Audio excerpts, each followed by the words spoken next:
गणपति भगवान की, भागवत महापुराण की जय। पूज्यपाद प्रातः स्मरणीय गुरुदेव के चरणों में सादर प्रणाम और स्वामी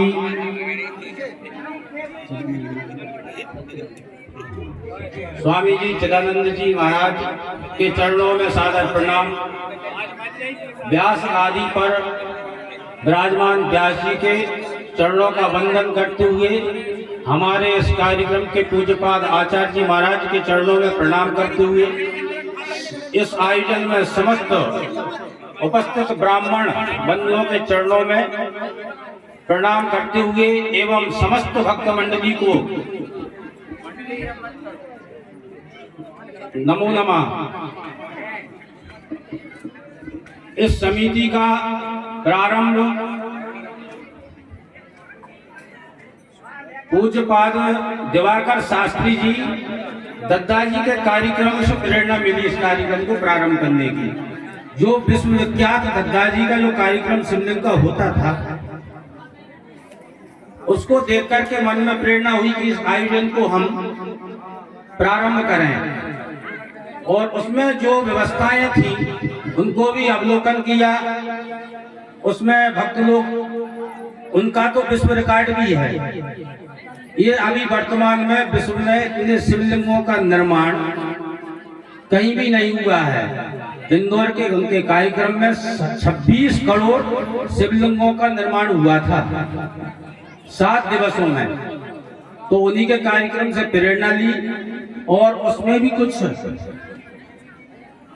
विशेषताएं थी, उनको भी और बढ़ा करके कि पूजन की सामग्री सब लोगों को एक समान नहीं मिलती थी।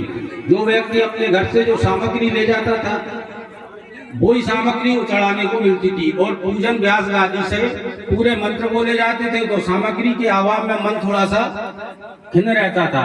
वो कार्यक्रम वृंदावन में था, हम उसमें सम्मिलित थे, सामग्री रहती नहीं थी, मंत्र पूरे बोले जाते थे तो आवाम में मन खिन्न रहता था।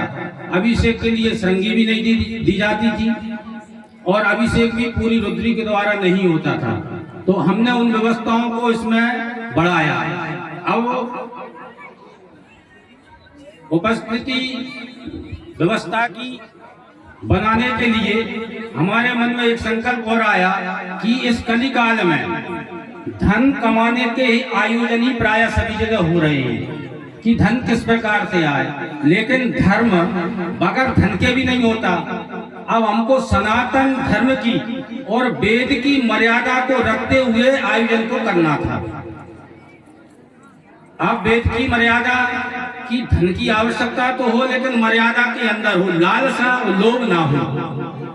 तो उसके लिए एक मन में संकल्प आया कि समिति का निर्माण किया जाए कि इस आयोजन को एक समिति कराए और पांडाल के अंदर पूजा की व्यवस्था और सभी सामग्री के लिए आयोजन समिति उसका भार उठाए और पांडाल के अंदर दक्षिणा नाम का शब्द ना रहे। इस आयोजन में मां नर्मदा जी की कृपा हुई और समिति में कुछ लोगों ने तन मन धन से सहयोग कर करके पहला कार्यक्रम कराया। फिर आदर्श रूप में इस समिति को बढ़ाने के लिए सभी लोगों ने अपने तन मन धन से इसमें सहयोग किया। जो आदर्श रूप में है इनमें जिन लोगों ने सहयोग किया है और सहयोग करने में समिति बढ़ाने में समिति का 1 रुपए भी उन लोगों ने कभी अपने लिए खर्च नहीं किया। प्रचार के लिए, सबको जोड़ने के लिए, एकत्रित करने के लिए अपना गृह का पैसे लगा करके समिति को बढ़ाया। समिति के माध्यम से ये सब आयोजन होता है और भारत में ये दुर्लभ योग बनाने के लिए सभी समिति के सदस्य भी एक से एक बढ़कर के धर्मात्मा निकले कि निस्वार्थ भाव से समिति को बढ़ा रहे हैं। हम तो एक जगह बैठे रहते हैं, सारा कार्य वो लोग अपने आप करते हैं हम तो एक दिन पहले आते हैं और सारी तैयारियां, सारी व्यवस्थाएं, परोप का भूखे प्यासे, ठंड में, गर्मी में, हमेशा इस कार्य के लिए निरंतर वो लगे रहते हैं।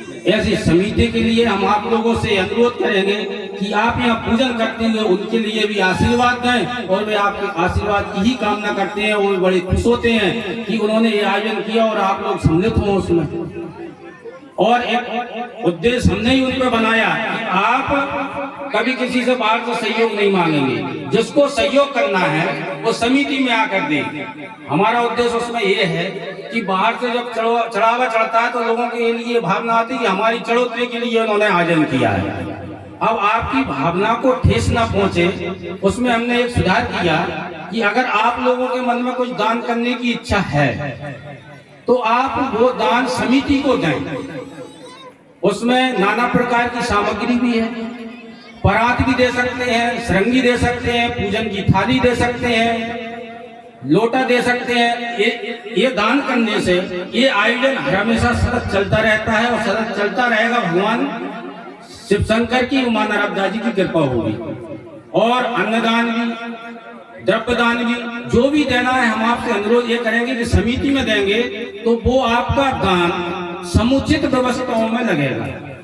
जैसे कि पूजन की सामग्री भी आती है, हवन सामग्री आती है, भंडारा भी होता है, ब्राह्मण भोजन भी होता है, ब्राह्मणों को दक्षिणा भी दी जाती है। तो आपका दिया हुआ दान समुचित भागों में समान भाव से बढ़ जाएगा। ये हमारा उद्देश्य है। और ये हम चाहते हैं कि आप लोग जो भी दान अगर करना है तो आप समिति को दें, तो समिति आपका दान स्वीकार करेगी और आपके लिए साधुवाद और धन्यवाद देगी, मना नहीं करेगी। समिति लेगी, लेकिन समिति एकदम किसी से मांगने के लिए कि आपकी जो हमने उद्देश्य बनाया कि हमको एक तरफ से दान नहीं लेना है, तो वो आहत ना हो। इसलिए आप जिसकी भी इच्छा हो तो वो दान दे सकता है। तो समिति बाकायदा आपका दान स्वीकार करेगी और आपका आभारी रहेगी। और हमारी एक मंशा है कि इस समिति को हम सुदृढ़ और व्रत बनाना चाहते हैं। और जब सुदृढ़ और व्रत होगी तो हम अपने भारत देश की पवित्र भूमि और क्षेत्र भूमि में जाकर के इस आयोजन को कर सकें। और वो हम जब ही कर पाएंगे जब हमारी समिति व्रत होगी। इसके लिए हम आपसे अनुरोध करेंगे इस समिति में आजीवन सदस्यता भी आप लोग ग्रहण करें, ज्यादा से ज्यादा लोग आकर के, तो हमारी समिति व्रत हो और आपका सहयोग और आपका मार्गदर्शन हमारी समिति को मिलता रहे, यही हम कामना करते हैं। और इस आयोजन समिति के लिए शिवलिंग निर्माण समिति की ओर से आपको साधुवाद और धन्यवाद देती हैं। बोले शिव शंकर भगवान की। और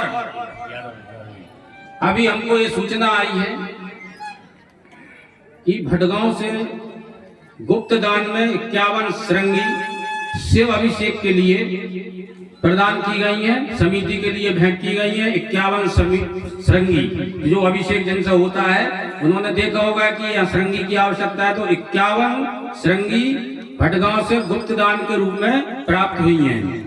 बोले नमः पार्वती पतये हर हर महादेव।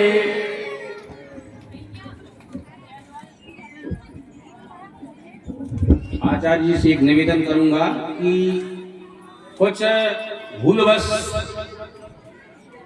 या विचार नहीं हो पाया, ध्यान नहीं रख पाए, स्थान देवता का अभिषेक जो वृद्ध शिवलिंग है मंदिर में, उनका अभिषेक हो रहा है, तो थोड़ा सा वहां से भी देखते जाएं कि अभिषेक होते समय वहां कोई कमी नहीं हो और वहां भी भगवान का विधिवत अभिषेक और पूजन चलता है।